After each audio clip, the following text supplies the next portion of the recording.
pass the floor back to our Madam President, Patricia Yap. The floor is yours, Patricia. Thank you so much. Our SAA, also the current president of TMIKL, one of the oldest club in Malaysia. I want to first off recognize each and every one of you for attending today's masterclass, The Power of Self-Directed Evolution. Is a fantastic topic that made me do a lot of thinking. But having said that, certainly we want to capture this very memorable moments throughout our entire life. You never know, today can be another start of your great leadership journey. Because of this, I know some of you may have to leave slightly early, not able to be with us for the entire session. We would like to have an official photo session whereby I invite all of you to turn on your screen if possible. So our photographer, Aleph and Patsy, will capture the memorable moment one more time. Go ahead and make your fantastic pose as we invite you to turn on your video. And certainly we are so honored and happy to have your presence. Patsy, over to you. Okay, great. Thank you very much, Patricia. Hi, everyone. Are you ready? We're going to take just one photo. And seems like we have 2 pages. Please switch on. All right, it's a beautiful Monday. Well, depending where you are. Some people it's midnight. Thank you so much for joining this fantastic meeting. I'm going to count 1 and 2 and smile 3. Thank you. That is the first one. And allow me just a few seconds, please. Let me gonna save the first photo. And I'm going to go to the second page. By the way, you might be on the second page as well. So please stay on the camera. All right, I'm gonna count 1, 2, 3, smile. Thank you so much. Over to you, Patricia. Thank you so much to our most amazing ambassador, Patsy, all the way from Taiwan, but she lives in Canada as well. So with this, ladies and gentlemen, we are really privileged and honored to have Karen with us. In fact, Karen, I have known her since the pandemic. And when I first met her, I love her way of being. To me, she's always a people leader. She would cast her cares, her gentleness to all the members, even though that time I was really new. And I always feel inspired whenever she is on stage, whether it's sharing her personal story or her experiences. Well, a little fun fact about Karen, she has been a Toastmaster since 2007. She was a charter member of Caltech Toastmasters Club. And to me, that club was really super inspiring. And Karen herself is also a super inspiring leader. She is right now the Chief Operating Officer of Ashlar Industries, and she has served in many leadership positions in the world of Toastmasters or in Planet Toastmasters, as Karen has always stated. And I believe she really has grown a lot of leaders from club level, area, division, district, and even as the past international director. So with this, Karen is actually a scientist as well. Today, she's here to share with us how we are able to embrace the power of self-directed evolution so that we are more aware of the power that we truly have as a human being. Ladies and gentlemen, with this, I invite all of you to unmute yourself and give Karen Lucas, Distinguished Toastmaster, the loudest round of applause. Ladies and gentlemen, let's welcome Karen on the virtual screen. Thank you so much, Sister Pat. Oh my goodness. And I love that we can all be here together. The background was really fun when I first got it and I saw it. I was going to match it, but I thought that would send the wrong message considering what I'm discussing today about directed evolution. So I had to be a little bit different, but I deliberately matched this, the coat, the jacket that I'm wearing, because that's the former me. That's a version of my historical self. And this is the Karen present tense. And this reminds me, seeing me of my program quality director year. So out of a really cringy moment, I will share for you to enjoy or not so much, depending on how you like it. It's just a few minutes long, but there is a YouTube video still out there that I did, and it shows some of me in my professions. And at the very end, you will see two Karens, and I am in a lab, and that lab is Frances Arnold's lab, who is a professor and Nobel laureate at Caltech. I shot it at her lab, and I supported that lab for quite some time. So know that it comes sort of full circle. But being that it's directed evolution, I want you to know that this Karen isn't having a message for you. It's this Karen. And I am speaking about the transition from even a smaller Karen. So I really love this background. I had a lot of fun playing with it and having the ability to think about what it means to be oneself and how to truly evolve. And that's something that starts when you're really little, when you're young. So just out of curiosity, what did your young self think they wanted to be when they were 5 or 6 years old? Type it into chat. What was it that you wanted to be when you grew up? Take like 20 seconds, type it in. Did you want to be somebody that was of service? Oh, a religious teacher. Look at that. Doctor, teacher, chocolatier. Oh, Adam, one of our chemical engineers, has the title right now of director of chocolate. It's pretty amazing and delicious. I don't know how he does it. Astronaut. I love that we have some astronauts in there. Horse rider, equestrian, excellent. Concert pianist. Oh my goodness. This is so good. A man. There you go. Okay.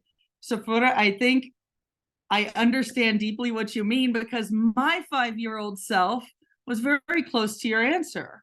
My 5-year-old self said that I wanted to be a Navy SEAL. And in the United States, a Navy SEAL at that time, at my age, could only be a man's job. That's different now. But I said that, and my pre-K teacher, my pre-kinder teacher, looked at me with a certain look and said, "You can't do that. You can't be that kind of soldier. That's silly." Have you ever been told you can't do something and it just like crushes you? Not only that, but I couldn't possibly do anything about the fact that I was a female, right? My 5-year-old self was reeling. I was objecting in my head, what the fruit? Why can't I? I want to be able to help people and all that other fun stuff. Well, my answer was sort of a byproduct of my family business. My grandfather was in the military, and he served in the Philippines, and his stories about his time in the Philippines and him experiencing that culture and being in the military in the time of World War II was something that I cherish getting to hear about. And that's what really sparked me wanting to travel when I was very young. And I had to travel a lot when I was young. Traveled extensively by road trips, by planes. I had at least 100,000 miles before I was a double-digit kid. So I loved traveling. I loved living out of the suitcase. I loved getting to find places in the world that were totally different and also totally similar, that had a little bit of familiarity. I liked being challenged. I liked figuring things out.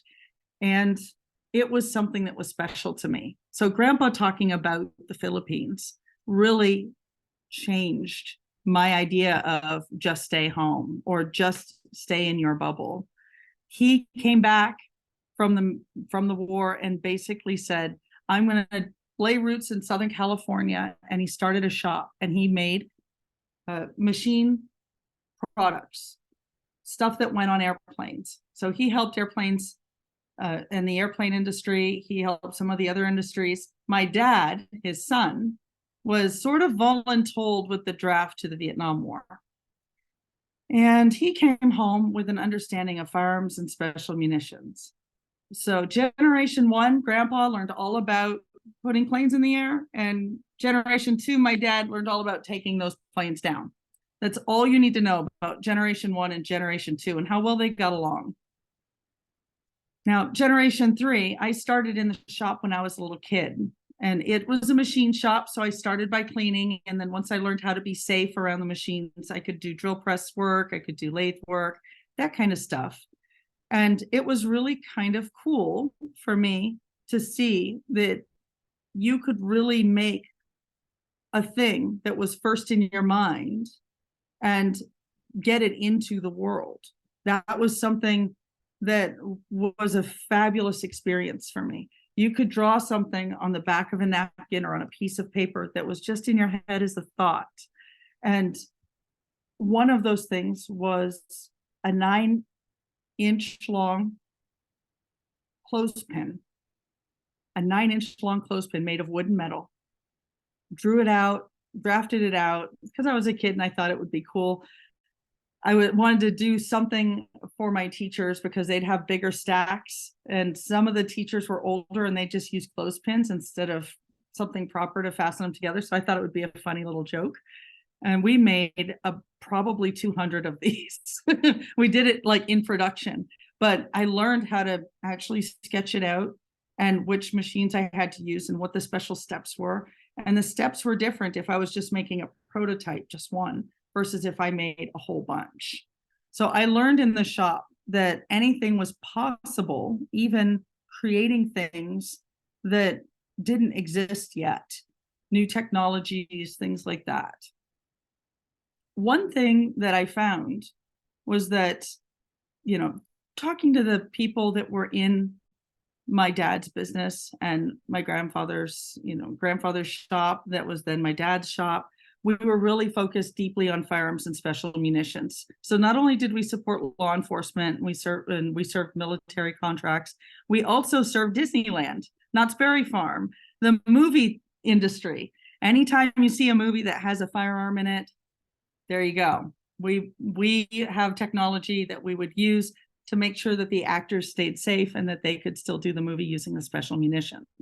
Unfortunately, there were some times where my dad had to actually help out in legal proceedings because the actors or the people on the set were not safe. They did not follow processes or protocols, and there was an injury or a fatal experience somewhere along the line. And that is really tragic, and it's not something that I hope anybody ever has to experience in their lifetime. Even though I am from the United States, even though this is our family business, because I grew up around this, I have seen a lot, and I've also experienced a lot in my line of work. And I treat this type of technology very sacred. And I think that in our country, we get it wrong. I use Australia and other places around the world sort of as a highlight to how we could go in a different direction in terms of our policy and what we do with our firearms and how to go about this education. And that's part of also what I get to do now is educate people that are here in the US or in other places on how to be safe. And that doesn't usually involve a firearm for many people. Most of the time you have to be very well trained. I think of it almost like a private pilot's license, where if you want to, have a bunch of people in a plane, you have to train a lot. You have to train frequently. You have to keep up your knowledge. So that is something that I have to do. And that is something that our clients have to do that are in law enforcement. And I feel like that reduces the risk when it's something that you are really trained well at. So my evolution of how I think about that industry has fundamentally changed in what my dad did in his generation to what I do now. And I thank Grandpa for that, because Grandpa pulled me aside one day and said, I'm very proud of this shop. And I'm very proud of what we get to do to help people out in producing things that they need. But you need to look around and think about what you want to put out into the world. Just because you share our last name doesn't mean you want to do what we do. Look at your dad. He's obviously gone a little bit of a different direction and produces something a bit different than I do. And maybe you don't even want to do that. Maybe you want to go into law or something else. So he had this heart to heart with me. And in doing so, that really drove me back to my home, and I started creating a list of all the things I felt like I wanted to learn how to do. Now, I have to ask you, dump in the chat.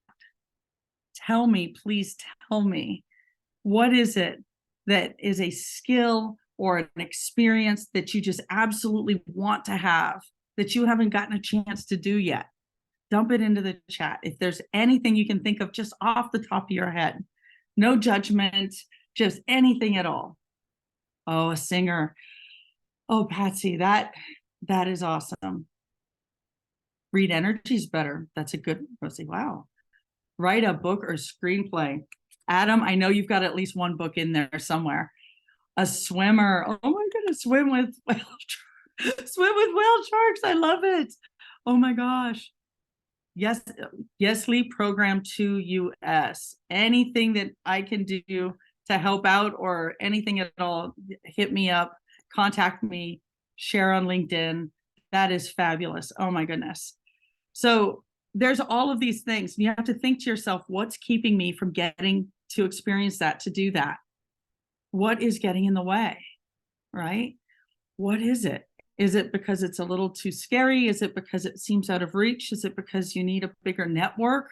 You need a role model. Sometimes role models don't exist yet in that field or that arena, right? It's really important to think about, what is it that I can do to get from here to there, right? And I thought at 16 years old, after looking at my list that Grandpa and I generated after having that conversation, I want to join the military. I'm not going to be a Navy SEAL. I know I'm not allowed, but I want to join the military. So I say declaratively to my dad, I want to join the military. And Dad says, I'll disown you if you do. We will never talk again. I will absolutely never support that. I was taken aback. All of the skills on my special list make sense to do that they teach you everything. They do all of those things. And I was baffled. I didn't say a word. And he's like, what? After a couple seconds. And I said, I'm 16 and this feels like an incentive program. You disowning me right now if I should choose to do this. And he just kind of gave me a look and I'm like, I walked off. One of the clients that we have, he has known me since I was 3. And I called him and said, let's go get a chocolate malt made with vanilla ice cream. I was 16, no judging. And we talked.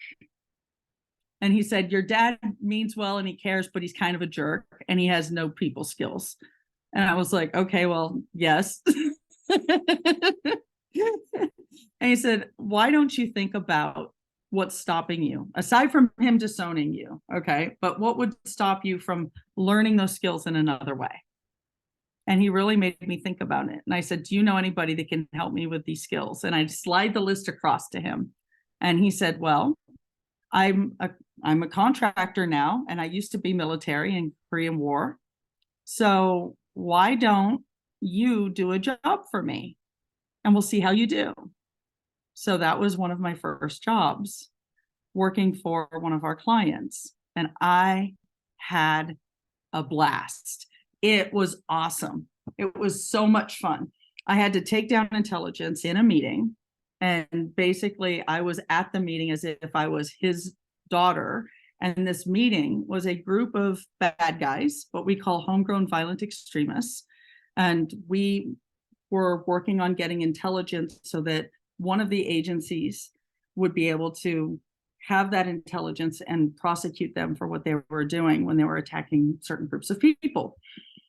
And that was my first job. And it was exciting. And it was so wild to get to do that. It wasn't just making something, it was helping people. And helping people really connected with me because I was an introvert. I had lost most of my hearing when I was 3. So the idea of connecting with other people is hard. It's harder. And it's really difficult to be that person that would have the confidence to connect. But you come a long way from being in a shop. This is one of the pictures of me in the shop, and that was 16, where grandpa's in the far back and dad is, and they're both looking the same way and I'm looking a different way. This was just sort of an accidental snap. I was 16 at the time. I knew it was my last year in high school. I was going to college. And at that point, I said, I'm going to do something I want to do on my list. I want to join the wrestling team because that first job gave me confidence. So 16-year-old Karen wanted to join the wrestling team. I know I don't look like a wrestler, like in your mind, but I had a really good showing and I had to cut my hair off because boys tug hair. They'll do anything to win a match. So I learned how to connect with people on a different level. And this gave me a lot of confidence. And it didn't require me to listen to anybody deeply because I was able to execute and read body mechanics much faster than most people, just sort of out of necessity, having not had all my hearing. So that's when I got into the phase where I did search and rescue. I got into the ambulance. I did all sorts of hazardous materials and stuff. That was my suit. They say, you know, start wearing the suit that you want when you get to go to work, you know, for your future job. That was the suit that I donned for 3 years, working with high energy radiation and hazardous materials. It was a lot of fun. So I really got to get a lot of neat training. And I did it all through the private sector, thanks to this client that took me under his wing and was my first real career mentor. It was so much fun. And that hazardous materials suit, that was actually at Caltech. I was at Caltech University for 10 years.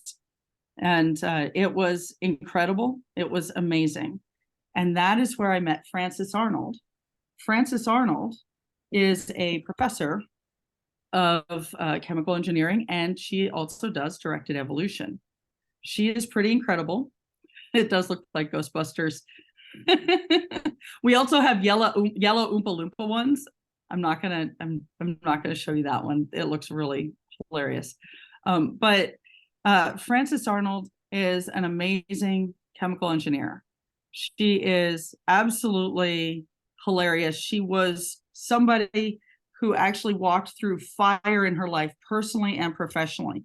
She didn't have anybody who was a female that really could tell her anything about this is the path. She was a cocktail waitress. She drove taxis. She really liked dancing to music in the 70s. And she was also really great at math and science. She ended up in chemical engineering, and she really was fascinated with how enzymes worked. And she realized how she could direct evolution in a little test tube. And she could do it on a shorter timeline. And it was absolutely incredible. Now, Frances, I met when I was in environmental health and safety and then chemical engineering at Caltech over the course of that 10 years. And it was under terrible circumstances. It was really difficult because I was sitting at my desk and I had gotten a call at that probably 5 or 6 o'clock in the afternoon saying, we need a welfare check on one of the professors. That is code for, we think somebody may be a danger to themselves, usually because of depression or something else. At any given time, my job required me to keep track of about a dozen people that were student, staff, or faculty that were in that headspace. And that is a whole other skill set. And I came to Caltech because I was working through that list. But Caltech led me to Toastmasters to solve problems bigger than me. And that connection to help people was embedded in Toastmasters. And I didn't even have to wear a ballistic vest to do it. It was so cool. So the idea of being able to evolve myself at Toastmasters, in hiding in plain sight in a nonprofit that's all over the world, and getting to go clubbing and learning from other people really, really connected with me. In the chat, if you could put in there why you joined Toastmasters. What is your why? Why did you do that? Why did you join Toastmasters? Just out of curiosity, we all have a why. And at my desk that evening, I got the ask for the welfare check. We had all sorts of people looking for him, not at home, not anywhere else. And the next morning, law enforcement called me. He had taken his life at a local hotel through asphyxiation. And the challenge is for me to hear that. I get to now connect with the family. And his wife was Professor Frances Arnold, along with 3 children. And that is not the ideal day at work. Prior to that, we had lost 3 students the same way within 2 years. So we had a true epidemic on our campus of depression, of mental health issues. We did a really terrible job as a campus connecting with people deeply. That job wasn't a job to me. That was a passion to be able to help people out. And I was part of the solution for the community to get help when they need it and to train others to see some of the signs that might be there and to start a conversation. Pretty much the scariest thing in the world to me. You can sit here and talk to me all day about knives or special munitions or bombs in movies. I'm your gal. But you talk to me about picking up the phone cold and calling Rosie, I'm hiding for that. It's freaking me out a little bit. That's where I was at first. But Toastmasters really helped me with that. And I see that people join for different reasons, to be more confident, to help a daughter with a failing high school. Oh my goodness, English, no less. Networking, start with find my own capability. Oh my gosh. And to help others to do that. That is fabulous. We all have our why. I joined for a health physicist to solve a problem bigger than me. Okay. And that's a weird reason, but all of our reasons are the same, largely the same reason. And I feel like that's something that was an aha for me, because I'm going to have difficult conversations that matter, that may be something that's replayed in another person's head for the rest of their natural lives. I had to do that on the ambulance, and it was just the facts, ma'am or sir. But this was really where I had my reckoning. We all joined for one reason or another because we felt we were in need of a good edit. We could level up. So that Karen that you see there, she ran for second VP, and she edited and she refined and she learned so much. And I encourage anybody at club or district or international, if you want to run like you're being chased, you will learn a lot. It is a fabulous experience. And anybody who's thinking of it, bring them with you. There's plenty of room for everybody. This is where you connect, discover, and respond to people through your journey.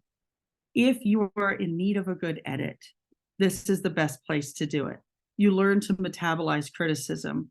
You learn, are you reacting from a place of influence, or are you just operating out of emotion? Are you leading with ego, or are you leading in a community with everybody? They say there are no bad teams, just bad leaders.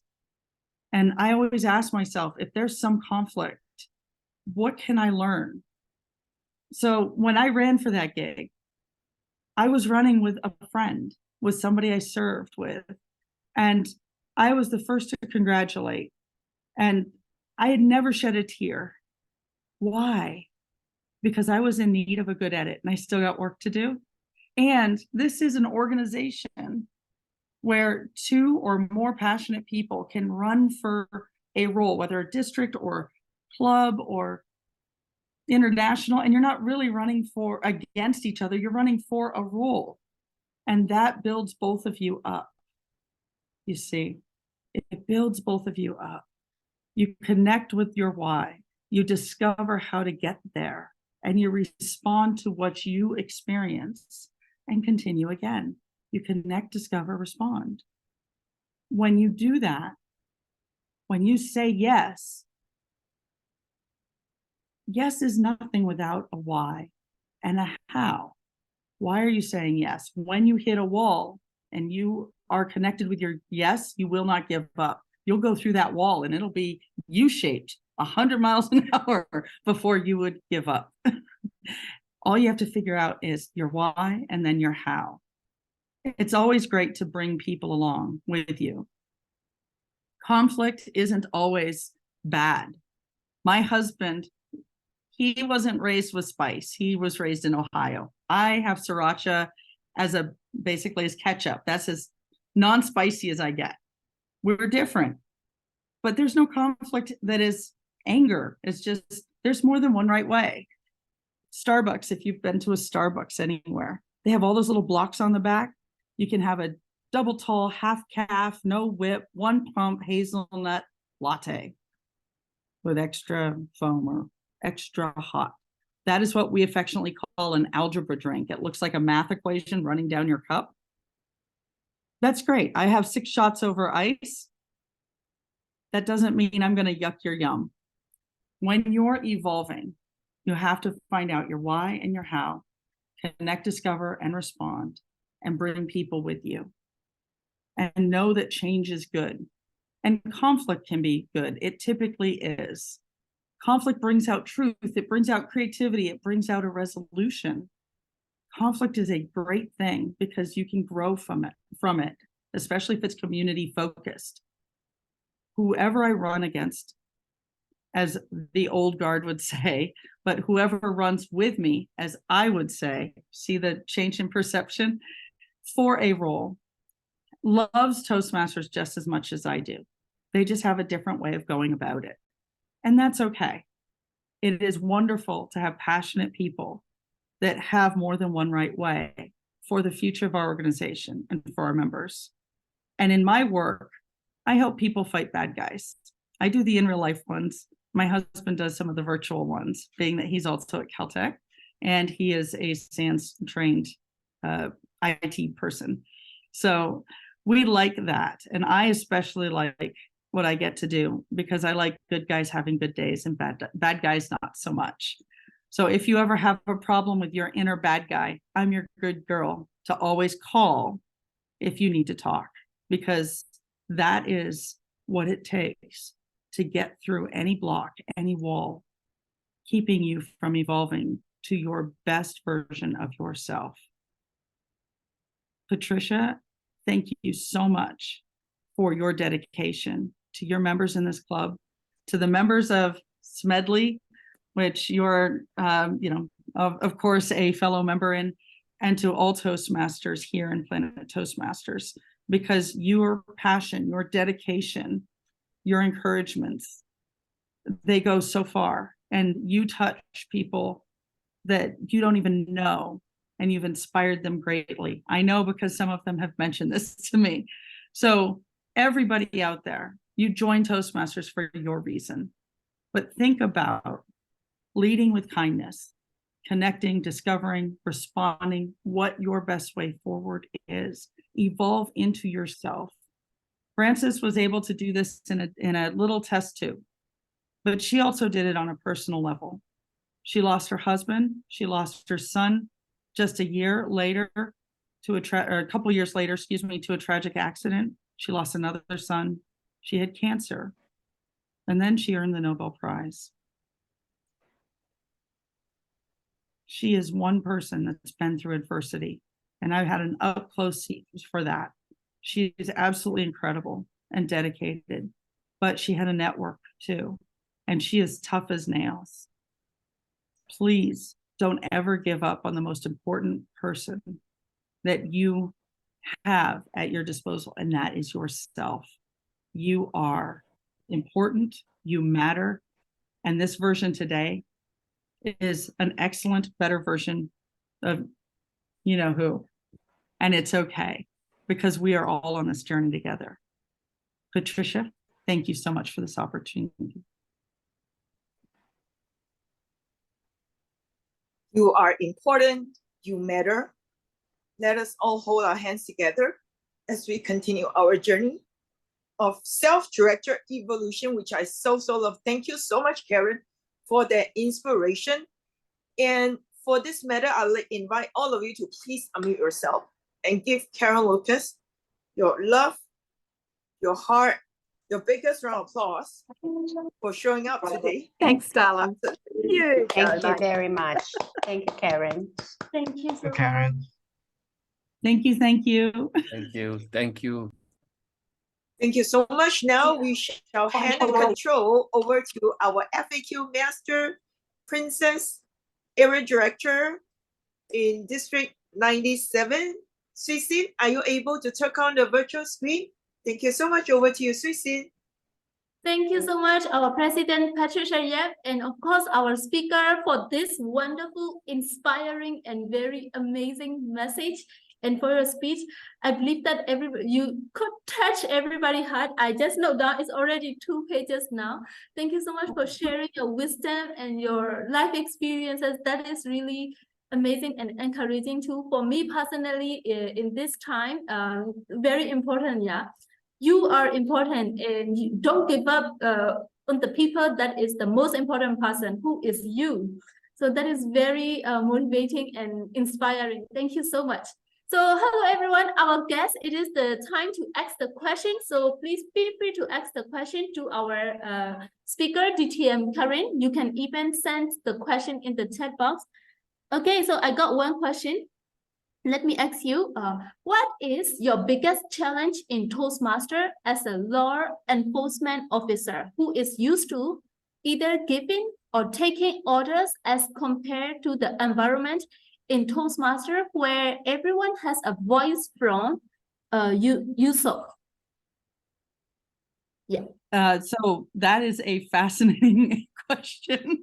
I am technically a contractor, so I am working here in the US as well as overseas. And I have been in positions where when back in 2009, I was at work and I had to have a ballistic vest on, and I was actually shot twice in the ballistic vest at close range. I was also 3 months pregnant with my son. So that's a bad day at work for me. That was the worst day at work for me, one of the worst. And I think when I'm working in emergency operations, the please is implied. You're not allowed to say please or thank you or anything like that. 911 dispatch, you don't waste time, seconds matter. And you have to be able to tell an entire life story of everything that matters in 60 seconds or less to a complete stranger that's another medical professional in an emergency room when you're dropping a patient off that has like a life or death problem that you're addressing. The communication is very different. Whereas in Toastmasters, it's open source, it's a safe place to fail, it's not life or death. And man, it is so good being able to be in Toastmasters, refining your message. And Caltech Toastmasters has my home club has a very nice culture to it, where if you haven't been published yet, or if you're working on something that isn't appropriate for public listening, they don't record, they honor that, they won't take pictures or anything like that. We have lots of PhD candidates and people that are working on research. So I feel like it's a safe place to get feedback in those environments. And I want to create that safe space for anybody, whether it's communication or just physical safety. And I think the communication impetus when you're negotiating, especially with a bad guy, is that you have to replace judgment with curiosity, because hope is not a strategy. You can't hope that they negotiate the way you want them to. So I learned that very much, and the Toastmaster skills that we have and that they afford us today allow me to do that better and remind me to remove ego from that situation when I'm trying to serve any of my clients. Oh, wow, that is well said answer. Thank you so much for asking this question to Toastmaster Patsy and yeah, our DTM Karen also. So now let me go to the next question. We have one more from our guest, Sharukla Hussain. He asked, how does one deal with the negative thoughts? How does one deal with the negative thoughts? Ooh, Okay, this is it's supposed to be a quick answer, but oh my gosh, you pull that thread, so the negative thoughts that come from other people, if you don't know how to deal with that, then they'll live rent free in your mind, and it will take away from your development. The important thing when you get feedback that's negative or biting or maybe even unearned, a lot of times that's coming from a source that might be ego driven, especially if they speak about you when you're not present to speak for yourself. That right there tells me that there's somebody working something out, some damage within them that they haven't gotten right on. They're trying to work it out on me in that negativity because they haven't worked it out yet. People that are well adjusted with a good sense of self, that trust themselves, that have self-love, that understand how to build trust and build healthy relationships, they don't act like that. But if you haven't gotten there yet, or if you've gone through experiences where you find yourself being the worst critic in your life, then it means that you need to get somebody in your life that's willing to help you adjust that perspective, because you are absolutely capable and worthwhile. But if you can't see it yourself, nobody else walking this earth likely will see it for you. So if you need that language, I'm happy for you to private message me. I'll jump on Zoom. I used to have to do this quite a bit for people at Caltech, and it never leaves the circle of trust. I know what this is like, and I would like to see somebody who has to battle these negative thoughts do this proactively. And there are ways to do it, but it's different depending on where you're coming from and what kind of negativity that you're dealing with. There's a whole process for that. But asking for help, whatever your reason is, with somebody that you feel like you can trust, is a first step to getting out of that negativity. Wow. Okay. Thank you so much. Yeah. Let's help somebody that you can trust and avoid from the negativity people, a circle of people. So thank you so much. So now one more question from our guest, Jeffrey. Your favorite book on leadership currently? Your favorite book on leadership currently? What? Oh my gosh. Do you know how many books there are? Oh, I'm turning red. I know it because there's so many books. I'm on Goodreads and I'm really bad about uploading all of the books. Okay. That's like, okay, choose your favorite child. Oh my goodness. Okay. So I have a book that is a favorite of mine. I don't think it's appropriate for a global audience because it's too US centric, and we have too many leadership books that are US centric.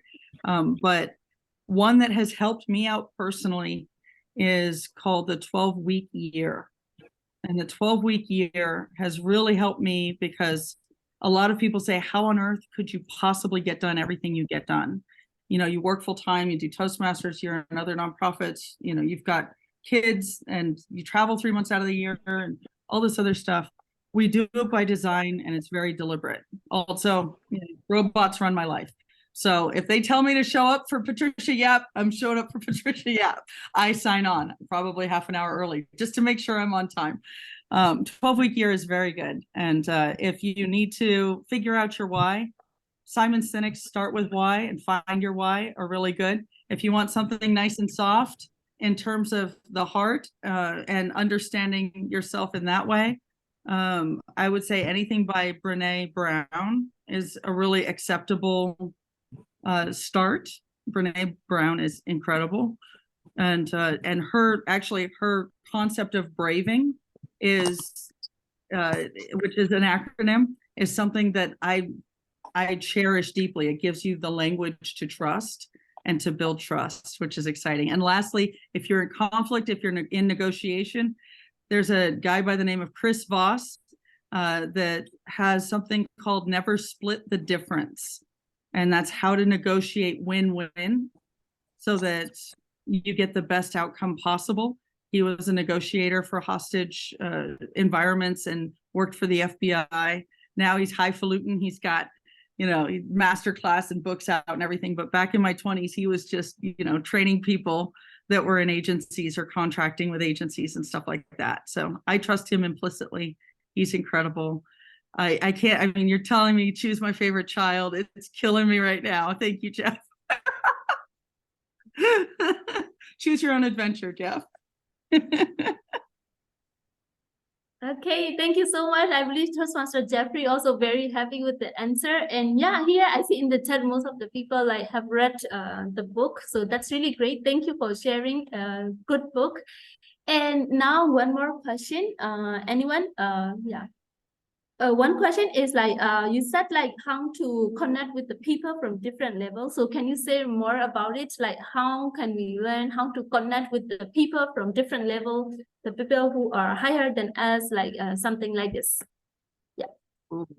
Okay, so I wasn't expecting to talk about this, but there's higher and lower levels, either in Toastmasters or in your work or also in your family. Yeah. If you don't think you're a leader, you're wrong. As long as you have a family or a group of friends you consider family, that is leadership. Because if you're not the leader, you're trying to influence the leader. Either way, there's leadership happening.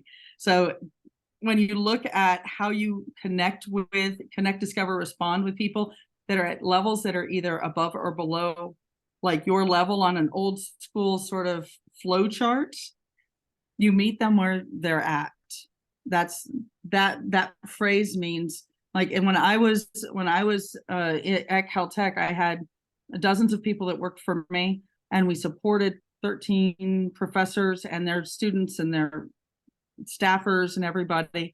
And each one was different. It was almost like being married to 13 different people, some great with finances, some terrible with finances, some very neat and clean, some and organized, and some that are just sort of all over the place, sort of in their own worlds, and all in between.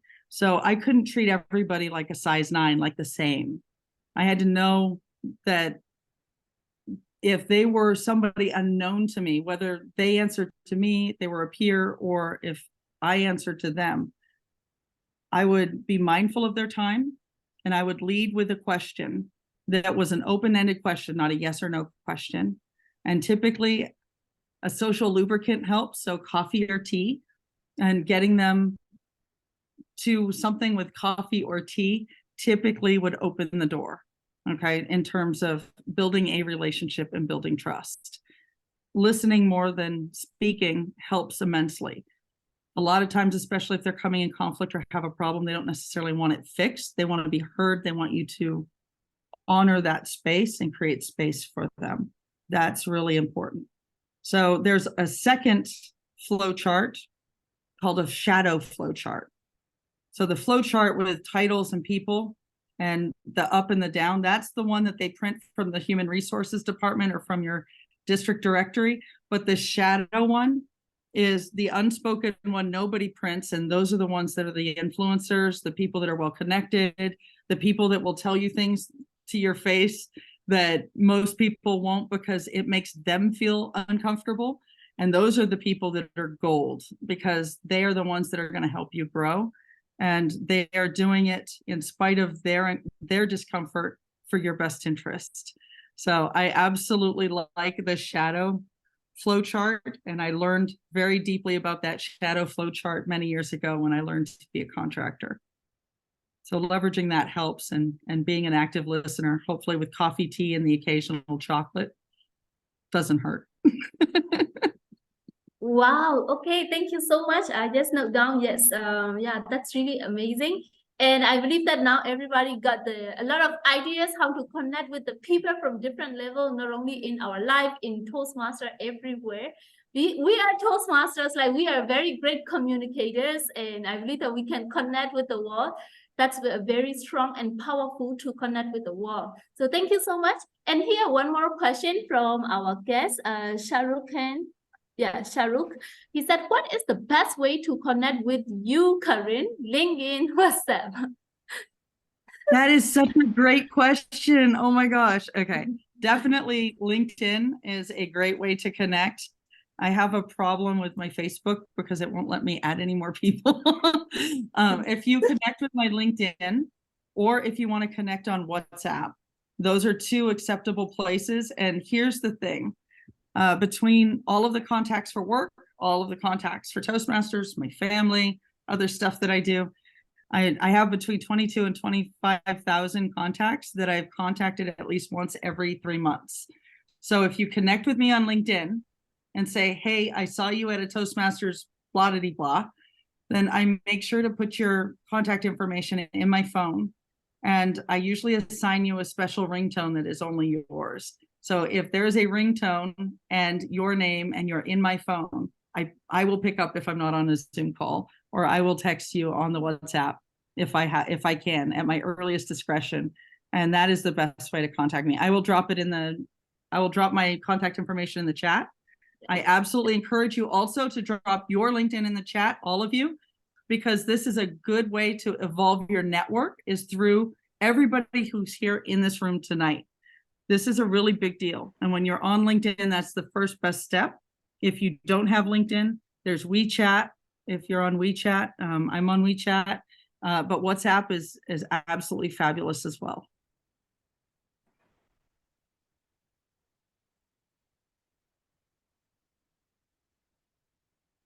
Okay, Wow, thank you thank so you so much. Yeah, so there is one last question for our Okay. DTM Karin. One last question. Okay, so what are the top 3 skills you have evolved since the start of your Toastmaster journey?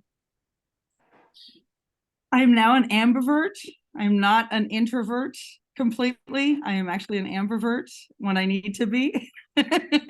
And I think that's helped a lot. I've had to have a half hour of language study every day in a target language since I lost my hearing when I was 3.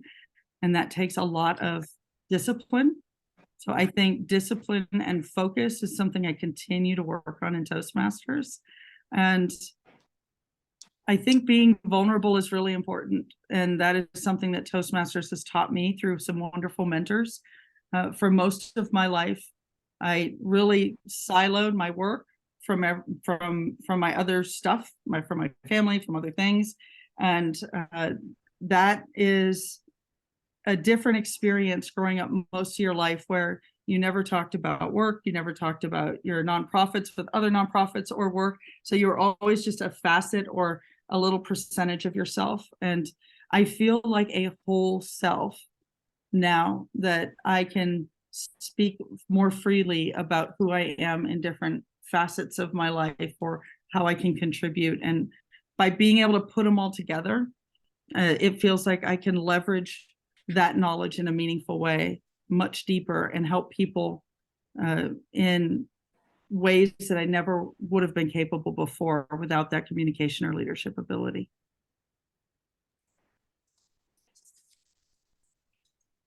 Thank you, thank you. With this, we shall now move on to acknowledge Karen. Karen, thank you so much for sharing with us how you have overcome all the challenging moments in your life, including when you lost your hearing at the age of 3, you were still able to thrive, and also acceptance of self-love, which is so important so that we can move on no matter what our past experiences have been, because we can always self-direct, always self-evolve to the better version of ourselves. With this, now it's my honor to certainly acknowledge and to recognize Karen's presence with us. I shall now hand the control over to our Zoom master, SAA Aleph. Aleph, take it away and share some slides. And get ready, our Miss Camera, Patsy. Yes, let's take a photo with Karen. Okay. Yes. SAA, Elif, would you like to also spotlight? Great. Okay, I am going to take photo. I'm going to count 1, 2, 3. All right. 1. Can spotlight Patricia as well? Sorry. Yeah. Oh, okay, good. Yeah. Yeah. 1, 2. Smile. 3. Okay, thank you. Over to you. Thank you, thank you. Next up, we want to recognize all our role players in the house today. We are very much blessed by our role players, Aleph, our Zoom master, our timer, Sanduni, get everybody spotlighted. And of course, our FAQ, Suisin, chat master, Daphne, Ask Karen Anything master. Do stay back for another Q&A session with Patsy. And last but not least, thank you to all the unseen support that we are getting from our own members and guests around. Let's spotlight everybody and take a quick photo. Thank you. Okay, I'm gonna count. Another 1, 2, and 3. Yeah. Thank you. Over to you. Yes. All right. Now we want to invite everyone, remove all the spotlights because we want to take photo one more time again with all our esteemed guests, members from all over the world. Thank you so much for staying with us. We believe we here are connecting with each other, discovering new ways of reaching out to people around us. Last but not least, to respond intelligently, empathetically, because we are in a global village, a global world, Planet Toastmasters. Let's get everyone, if you are able to, turn on your video. This is the memorable moment. Certainly, we want to acknowledge your presence. And we believe today may be a life-changing moment for you. Patricia, my video Yes. is controlled by you all, by the host. Okay. Can you Yes. unmute? Can we, yes, help yes, Kumar to turn on his video. Thank you, Kumar. We are sorry for that. Are you Okay, are able you to turn ready? on your video? Yes. Okay, Good. great. Yes, Kuma's fantastic. there. Wonderful. Yes. Okay, there are 2 pages, so please bear me for a 30 Video seconds. has not been started yet. Okay, I'm gonna count 1 and 2, the first page, and 3, have a smile. Thank you. That's great. Okay, that's the first page. Just I'm gonna save the page. And that's a beautiful Monday. I see so many beautiful faces, and Yeah. surely I am going to take the second page. Please have a smile. Celebrate our nice Monday. 1, 2, 3, smile. Thank you. Great. Over to you. Thank you. Wow. That was a really, really great moment to capture everybody together. But I know some of you have been really moved by Karen. So I'd like to invite all of you to unmute yourself and just shout it out. Thank Karen for her presence in your own language, in your most happiest voice, most inspired voice. Go ahead and make it as noisy as you can, even we are in this Zoom room.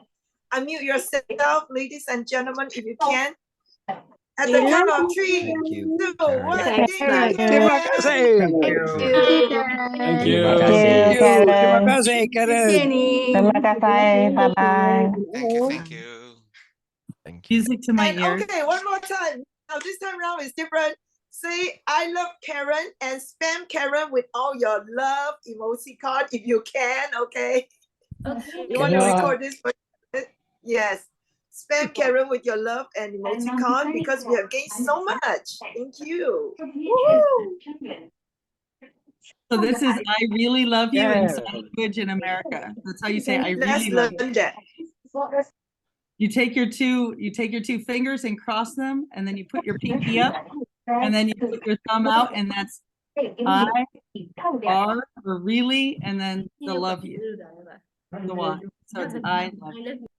I really love you. This is just the I love you, but I'm going all out with you guys. I really love you guys. I really love you. Ladies and gentlemen, Look at I that. You really guys love are you. Let's signing do this. so well. I love Yes. it. Let's do this. Let's do this and capture this very memorable moment. Thank you so much, Karen, showing us how resilient you can be and how optimistic and how fun it can be when we really own ourselves. There you go. Patsy, can you help again? Or anybody? I'm going to take the 1, 2. Are you ready? 3. Love you. Thank you. Yay. Thank you. Thank you. Thank you. With this, ladies and gentlemen, this marks the end of our master class, The Power of Self-Directed Evolution. We would now like to invite some of you who are able to stay back, please stay back, because we have more Q&A right now. And to lead the session, it's my honor to send the control over to our Ask Karen Anything Patsy. So right now we are going to turn off the recording button. So feel free to ask whichever question you have in your heart. And I know it's so important for us to really sometimes share your thoughts so that we can have a different fresh perspective on how we are able to self-direct our evolution in a more amazing manner. So over to you, Patsy. Thank you very much, Patricia.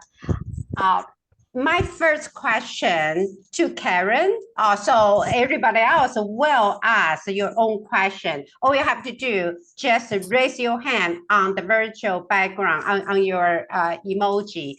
So Karen, as a matter of fact, I lately noticed on our Toastmaster International's website that our member globally has dropped to 270,000. It used to be 350. So that was kind of a surprise to me as TI has such a, I thought it was a growing, and since there's online possibilities should make this whole world be aware of this learning opportunity. Do you know why it is dropping and how our TI is going to cope with the future to the growth of